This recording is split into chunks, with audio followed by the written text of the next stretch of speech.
Hello दोस्तों, नमस्कार, राधे राधे। दोस्तों, हमारे भक्ति चैनल में आप सभी का स्वागत है।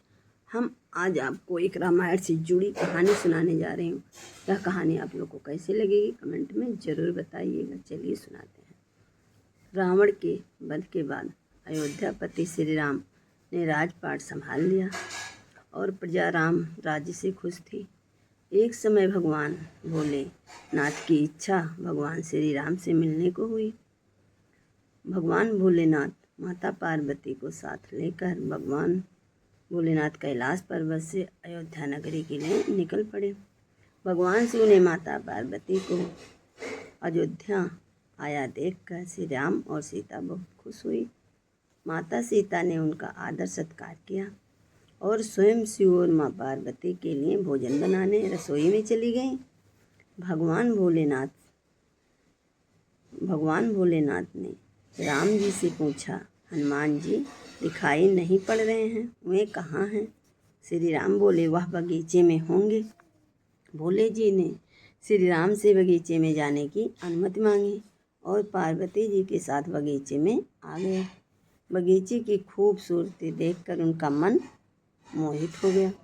हनुमान जी एक घने वृक्ष के नीचे गहरी नींद में सोए हुए थे और नींद में भी उनके खर्राटे से राम नाम की धुन निकल रही थी।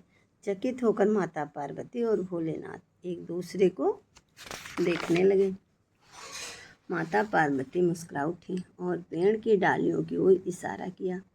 राम नाम सुनकर पेड़ की डालियां मस्ती से खूब झूम रही थी। पेड़ की डालियां भी राम नाम कह रही थी।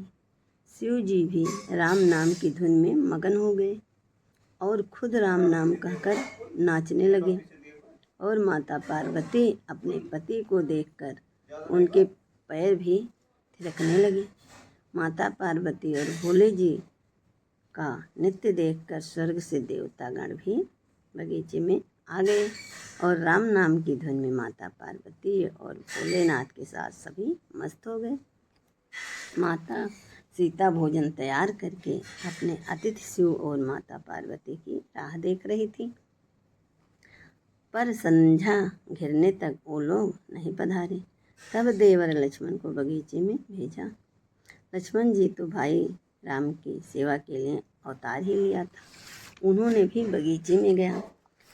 लक्ष्मण ने बगीचे में पहुंचा तो वहाँ भोलेनाथ, पार्वती मैया और स्वर्ग से आए सभी देवतागण के साथ लक्ष्मण भी थिरकने लगे। अब यहाँ सीता मैया और राम बहुत परेशान हुए कि लक्ष्मण भी नहीं आए। अब भगवान प्रभु स्वयं गए। उन्होंने सबका नृत्य देखकर स्वर्ग से भी अच्छा वह बगीचा लगने लगा।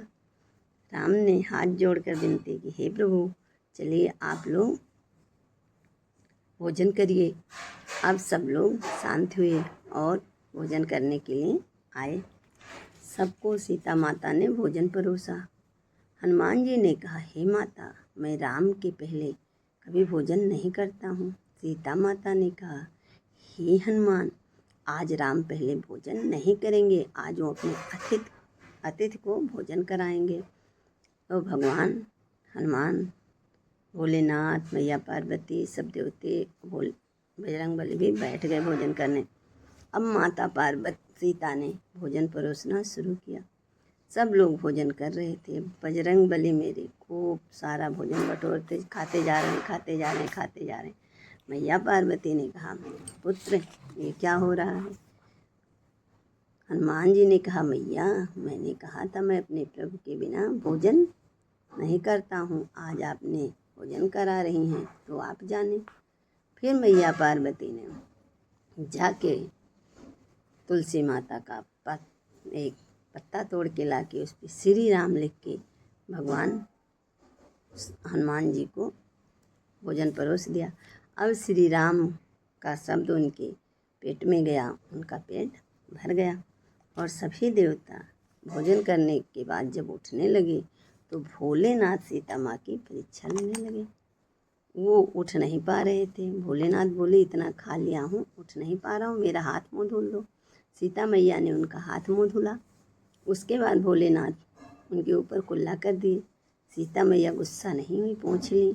फिर भोलेनाथ ने कहा, मुझसे उठा नहीं जा रहा है, सीता मैया ने भोलेनाथ को उठाकर एक चारपाई पे ले गई, बैठाई और भोलेनाथ का पैर छू के गई, हे भोले और कुछ वो तो बताइए।